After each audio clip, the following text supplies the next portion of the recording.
શીરો તો આપણે બનાવવાની શરૂઆત કરશું તો આ 500 ગ્રામ સકરિયા લીધા છે અને પહેલા આપણે બાફી લઈશું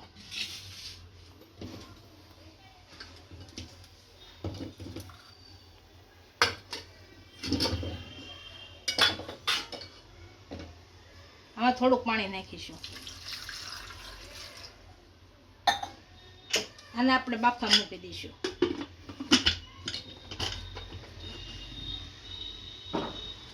ગેસ ચાલુ કરી દઈશું 3 થી 4 વિસલ થાય ત્યાં બફાઈ જશે આપણા સકરિયા 3 થી 4 વિસલ થઈ ગઈ છે હવે જોઈ જો આપણા સકરિયા બફાઈ ગયા કે નહીં કુકર નીચે ઉતારીશું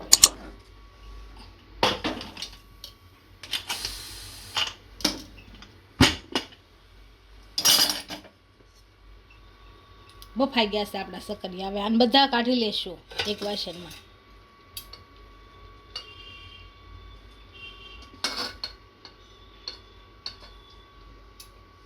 આપણે બધા છકરિયા કાઢી લીધા છે અને થોડી વાર ઠરવા દઈ અને છાલ ઉતારી નાખશું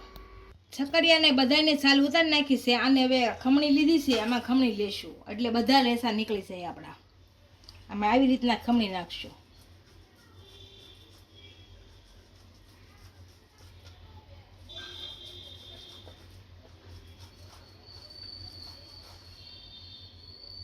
બધા આ રીતે ખમણી નાખશું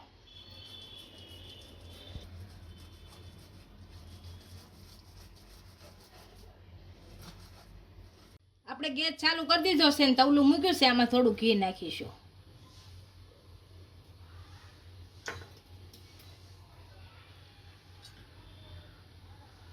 આ બદામ શેકી લેશું ઘીમાં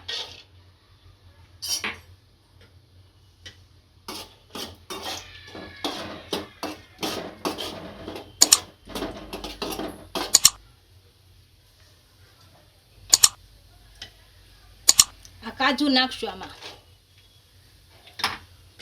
આ પિસ્તા નાખીશું અને શેકી લઈશું સારું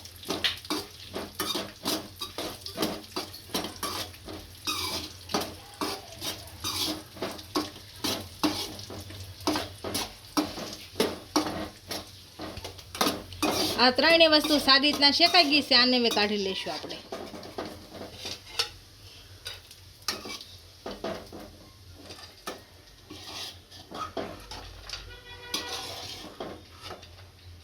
આની અંદર કિસમિસ નાખી દઈશું એને ઘીમાં શેકી લઈશું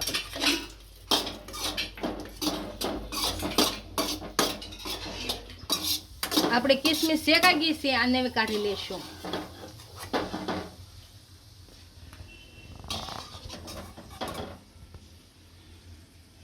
આપણે ડ્રાય ફ્રૂટ બધા શેકી લીધા છે આમાં હવે થોડું ઘી નાખીશું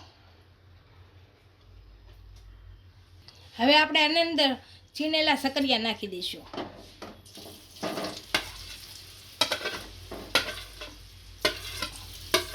અને એકદમ ઘીમાં શેકી લેશું આપણે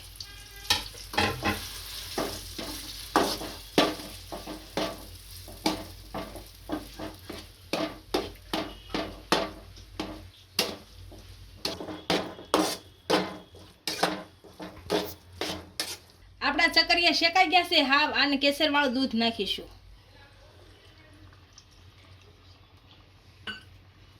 આને ઉકળવા દઈશું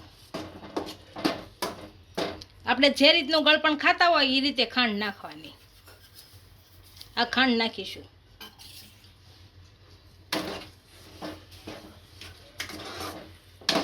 બધી વસ્તુ સારી રીતના શેકાઈ ગઈ છે આમાં હવે શેકેલા ડ્રાયફ્રૂટ નાખી દઈશું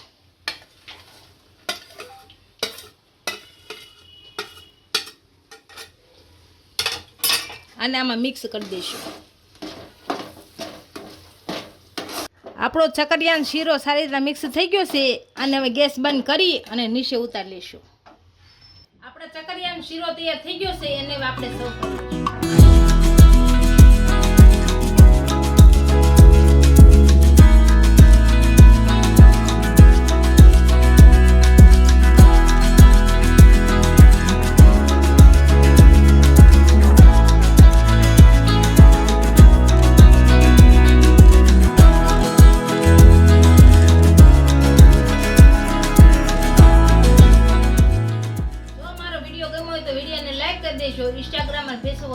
દઈશું. મળીએ નવા વિડીયા સાથે.